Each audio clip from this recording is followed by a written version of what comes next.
Hello and welcome to discussion today on Rajya Sabha TV. I am Tina Jha. On our morning prime show today, we are going to discuss the new law brought by the centre through ordinance to tackle air pollution in Delhi NCR. President Ramnath Kovind promulgated the Commission for Air Quality Management in National Capital Region and Adjoining Areas Ordinance 2020 last week in order to deal with the problem of growing air pollution in Delhi and adjoining areas. So before we go ahead and are joined by our guests who will help us understand how effective this new law is, let's first understand what the new law is all about. The new law puts in place a powerful oversight body, which is a Commission for Air Quality Management in the National Capital Region and adjoining areas. So this will be an 18-member commission whose members will be drawn from various ministries, NGOs, and also from administrations of each of the 5 NCR or NCR adjacent states, which include Delhi, Haryana, Punjab, Rajasthan, and Uttar Pradesh. The members of the commission will include a chairperson who is or has been the Secretary of the Government of India or Chief Secretary of any state, a representative of Environment Secretary, and 5 ex officio members who are either Chief Secretaries or Secretaries in charge of the Environment Department of Delhi, Punjab, Haryana, Rajasthan, and Uttar Pradesh. Besides, the commission will also include 2 full-time members who've been joint secretaries to the central government, 3 full-time independent technical members who have specific scientific knowledge regarding air pollution, 1 technical member from the Central Pollution Control Board, that's the CPCB, 1 technical member who's nominated by ISRO, and 3 members of NGOs who have experience in matters concerning combating air pollution. Also, there will be a full-time secretary who shall be the chief coordinating officer of the commission and shall assist in managing the various affairs of the commission. And other than these, the panel may also appoint associate members, 1 representative each from the Ministry of Road Transport, Ministry of Power, Ministry of Housing and Urban Affairs, Ministry of Petroleum, Ministry of Agriculture, Ministry of Commerce and Industry, and 1 representative of any association of commerce and industry. Also, the commission, will have 3 subcommittees, 1 each for monitoring and identification, 2 for safeguarding and enforcement, and research and development. It will have the power to take mitigation measures, issue directions and orders suo motu, and also entertain complaints under any other existing laws. This is important, such as the Air Prevention and Control of Pollution Act 1981 and the Environment Protection Act 1986. The new commission replaces all ad hoc committees and bodies, including the Environment Pollution Prevention and Control Authority, which is the EPCA, which was earlier tasked with overseeing air pollution control in NCR region since the year 1998.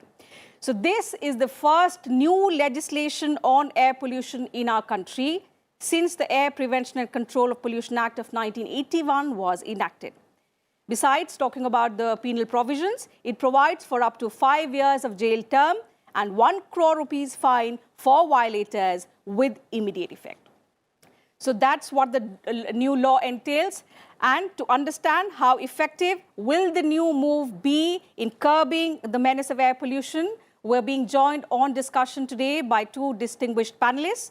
So let me introduce them to you. We have with us R.R. Rashmi, former Special Secretary, Ministry of Environment, Forest and Climate Change, and Pulash Mukherjee, Lead Air Quality, NRDC, India. I welcome both our distinguished panelists on this edition of discussion today. So coming to you, sir, first, Mr. R.R. Rashmi. The new law, of course, shows the intent and determination of the government to tackle the pollution crisis, and that's why we see the first such legislation of its kind. What are your thoughts? Will it be effective in curbing air pollution in Delhi NCR, a problem that comes to us every year and we don't have adequate solution to it? You see, the first and the most important distinction which you can make between this commission and the previous efforts or the bodies which have handled the problem of air pollution in Delhi and in NCR region is that this is a statutory body. And this replaces the ad hoc nature of the efforts which have been attempted in the past. In the past also, as the preamble of the Act itself, this ordinance itself says so, many efforts have been made which have been sporadic in nature, ad hoc in nature, and they have been taken by the Government of India, by the Supreme Court, has issued a number of directions. It has appointed many committees. EPC itself was a creation of the Supreme Court directions. So there have been many attempts, but the problem with all these ad hoc bodies and the time to time the temporary bodies which have been created or efforts which have been undertaken is that they have not had a salutary impact, number one, on the essential problem, and there has been a division of powers and responsibilities between the states and the center which govern this, which handle this airshed.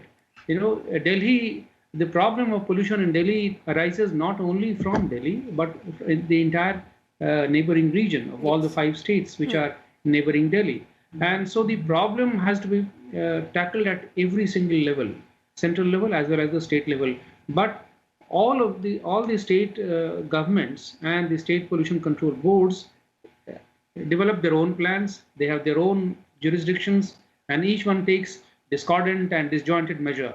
So there has been no uniformity in the approach of handling air pollution in the NCR region. So this is what the statutory commission which has now been set up does. It creates now it will have a single unified platform on which all the decisions regarding the air pollution will be taken. It will monitor the pollution. It will set the standards for monitoring the air pollution, which will be binding on all the states in equal measure. And it will have wherewithal with itself in form of financial and statutory powers to enforce those standards and regulations which it will put in place. So essentially, it creates a coordinating mechanism where everybody will be on board, but it will have the powers to enforce those regulations, unlike in the past when the powers rested with different state pollution control boards, which were not coordinated in nature. And this commission will also have the financial resources. It will also have the other administrative apparatus with it to enforce those obligations. So hopefully it will be able to create an environment in which the decisions can be taken in a much more synergized manner, and state governments will feel comfortable, and all of them will act together to address the issue of pollution. Okay. Pulash Mukherjee, sir has pointed out, in fact, he's made several important points. This is one commission which will have a lot of powers. It will bring different kinds of states into synergy because, of course, it's not a problem of Delhi alone. All other states have to work in tandem to effectively deal with this problem. But if we compare it to the EPCA, which also had certain powers, which I believe were not exercised much in the past, how different is the new commission going to be from the EPCA, which it is going to replace? Right. Thanks, Tina. I think Rashmi sir has answered some of these points in the sense that the committee is empowered in certain ways that the EPCA perhaps wasn't, in the sense that it has now a much bigger body of experts to pick from. It has permanent members as well as the fiscal as well as administrative powers. That it has an organization by itself. It is not just a commission that is made up of the members. So therefore, the role of the commission would be not just play a coordinating role, but also to act as a supervisory committee, or perhaps the watchdog, as you may call it, to oversee all the other existing efforts that have been doing and to coordinate it in a specific manner. So as you may, as has been seen in the country over the past couple of years, efforts on air quality have been going on for several decades now. But then over the last 2 or 3 years, these have been coordinated and concentrated and codified through measures such as the National Clean Air Program. Now, through policies and programs such as these, the air quality management is sought to be codified and therefore be made much more effective than it has been in the past. So So therefore, this new commission that has been made, it has the potential to unify efforts and lead us to cleaner air in a much more quicker time frame. Okay, coming back to you, Mr. R. R. Rashmi.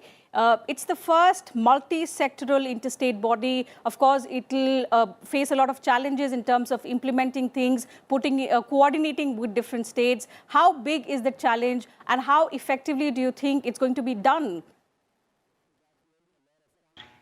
The challenges are manifold, certainly, because pollution is a problem which Delhi has faced, the NCR region has faced for a number of years, and it's not going to go away too soon. But the difference that this commission might be able to make is that it can develop a long-term plan and a common with a common goal in mind, and then it can coordinate all the resources and the statutory powers in that direction. This was not possible in the past because all the state pollution control boards in the neighboring states were governed by different approaches to the problem, and these approaches are different because of many factors. Because there are developmental reasons, there are political reasons, there are administrative reasons. So all these reasons make these actions different in each state. But hopefully now, with this commission, central commission in place, there will be one common approach, one common standard, and a unified system to be which will address this problem. And states will have a binding obligation to cooperate with the commission. It's not as if everybody can take one's own view, and that is why this commission is a little large in membership. Yes, 18-member commission. It's composed of various central ministries as well as all the states, environment secretaries, the experts, the scientists, and the state pollution control boards. So everybody's view will be taken on board. So the challenges are definitely there in terms of resources, planning, because the commission is yet to be set up. It has to be staffed properly. It has to have 3 different wings for monitoring, for enforcement, and for research and innovation. All these the support systems will have to be put in place. It will take time, but hopefully the short-term measures, which were the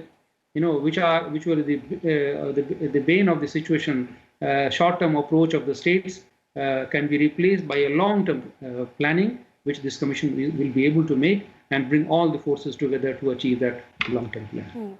Pulash Mukherjee, Mr. Rashmi pointed out that, it's a huge commission. I read in my introduction as well that it's an 18-member commission, heavy on bureaucracy. But of course, there are members, there are scientists, there are technical members who are independent, one from the ISRO. How much of a strength will it add to the commission in terms of dealing with this problem? Because every year we see the problem comes, but the states are blaming each other. Then we have this commission, of course, which will coordinate with other states. But apart from the challenges and all, what new aspect will this add?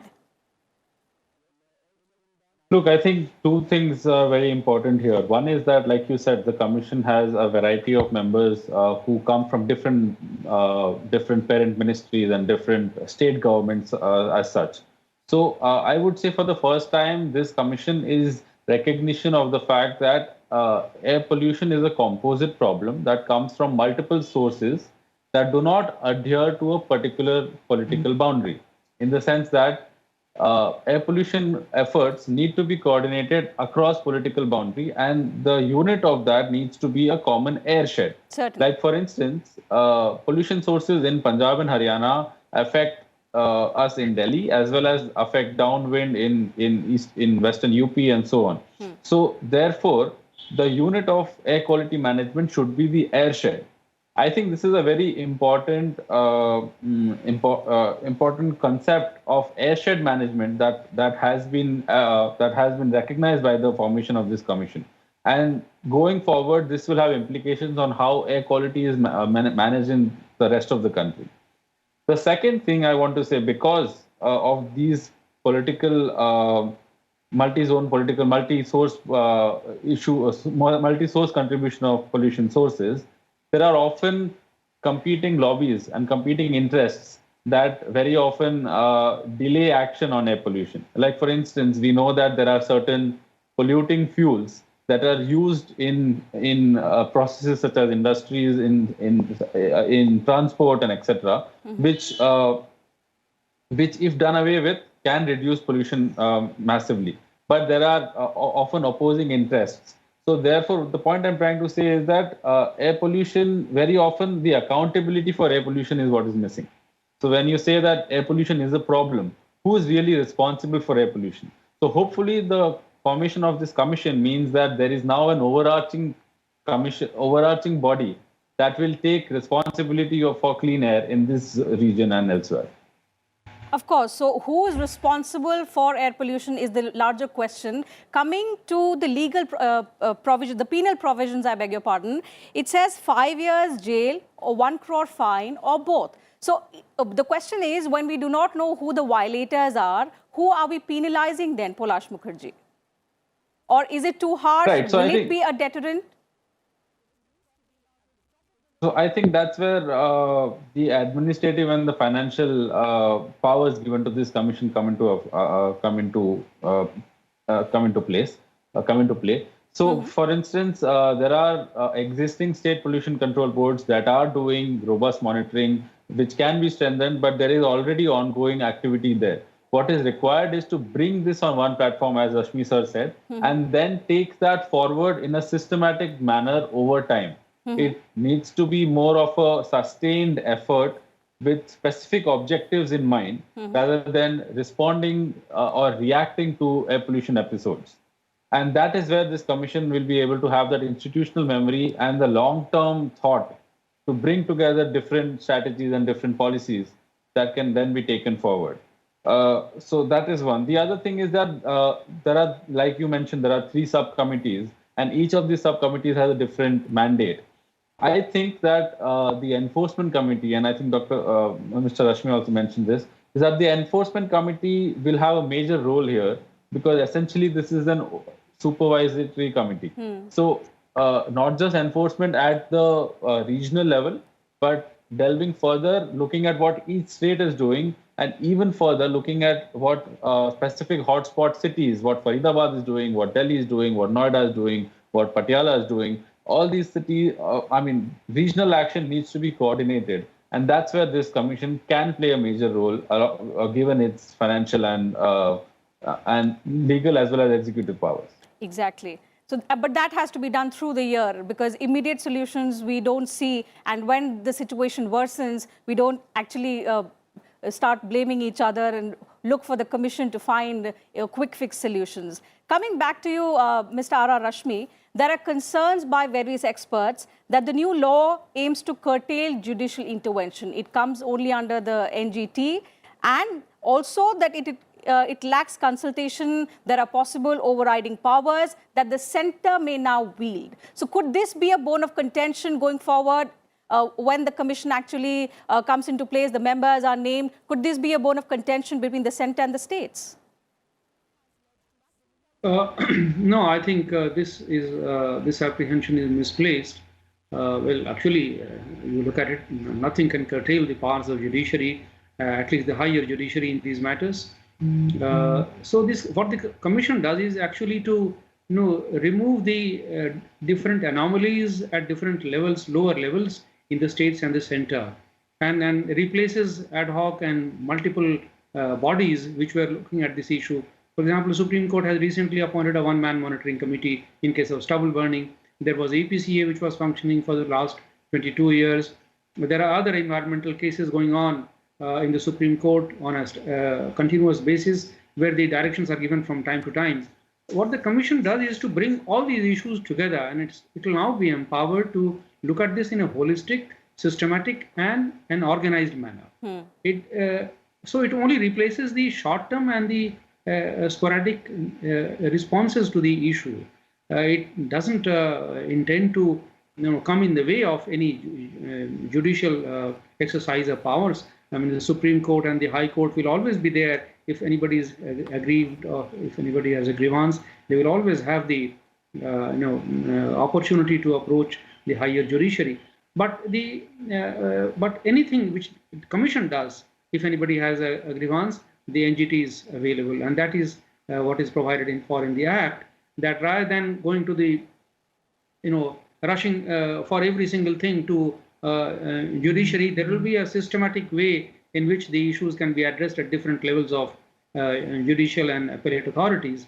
The NGT will be approached, and if there are somebody is dissatisfied, one can always approach the High Court or the Supreme Court. So Supreme Court itself had mandated that central government should come up with a law or an overarching framework of this nature. Therefore, I don't see a dichotomy or anomaly in this.